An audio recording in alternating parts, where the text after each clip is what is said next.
Well, that's what we were listening for. He talked about reports of a tree down there, or was that a power line down, did he say? But this is something that we're watching as this snow gets heavier and wet and it's moving across the area. Right. In talking to Mark earlier, you were saying that there's still a chance Metro Birmingham could get some snowfall. Has that changed at all? No, it hasn't, and we've still got a ways to go. We're not done, and I've gotten calls now from Bear Creek. A lot of viewers up there saying close to 7, now 8 inches. And Sipsey, we've also gotten a snow total of almost 6 inches now. So there's just so much out there that's going on. It's just been it's trying to catch up now is what we're trying to do. But certainly with the snow continuing, that's something we'll have to battle throughout the course of the next couple of hours. Where is that line going to be? But look at some of these totals. This is what Teddy Mack was talking about earlier, and you'll see that some of the numbers go from 7 to 4 inches, but those will continue to go up. As a matter of fact, we've still got enough snow coming through that we could see upwards of 10 to maybe 11 inches of snow before all is said and done.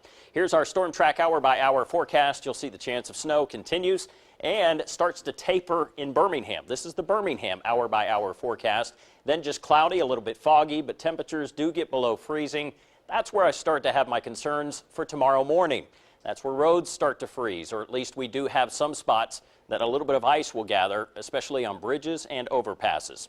Our camera shot that we had just a moment ago is now filled in with clouds, but it's 34 degrees at the Birmingham Shuttlesworth International Airport. Dew point at 32, so there's plenty of moisture to work with. A winter storm warning in effect until midnight in all of the counties you see highlighted in pink, and we're also looking at blue counties, which includes a winter weather advisory. That means we could still see winter precip, just not reaching a criteria of an amount as far as snowfall totals. That doesn't mean we won't get a light covering in a few spots later tonight. It's 30 in Hamilton, Coleman, 29 in Gadsden, 34 in Birmingham, 35 in T-Town, Alabaster, Helena, Indian Springs, into Inverness, and 35 right now down in Clanton. Here's the dilemma. We're trying to watch this line. It's a very synoptic setup that we have across north and central Alabama. But this line right here is what we're having to keep an eye on through the rest of tonight. Now, this area is starting to fill in with more snow back into Pickens and northern Tuscaloosa counties. But just down the road in Tuscaloosa, it's all rain. And that's what we're battling. We could see some spots just north of Jefferson County where it's going to be 8, 9, 10 inches of snow on the ground. But just south of there, by maybe a 10 or 20 mile difference, there won't be any snow on the ground.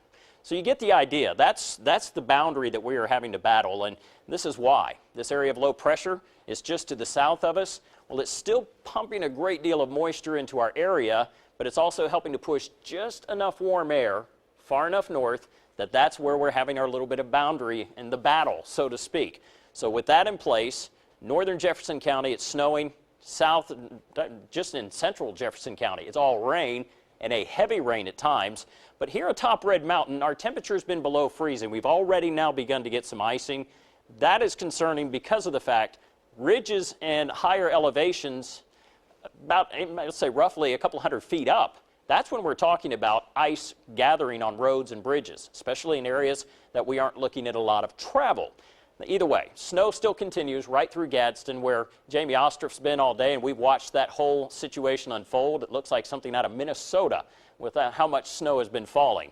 Our Storm Track Futurecast through 8 o'clock. Again, take this with a grain of salt, but we will see a little bit of snow beginning to move into the Birmingham metro area through 11 o'clock, and then by midnight, it starts to shift towards the east, and then we get this out of here. We're done, but temperatures will drop down into the upper 20s. So it will be a cold start tomorrow, likely looking at ice in a number of locations. And I've got a high for tomorrow of 40 in Birmingham, but where we have a snow cover tomorrow, that helps radiate the colder air that's already in place. So that keeps temperatures from warming. But the sunshine will have an impact if it breaks through. And then we're warming up into the 40s and 50s this weekend. Next chance of rain back in here Monday, maybe even a few stronger thunderstorms by next Tuesday. Guys?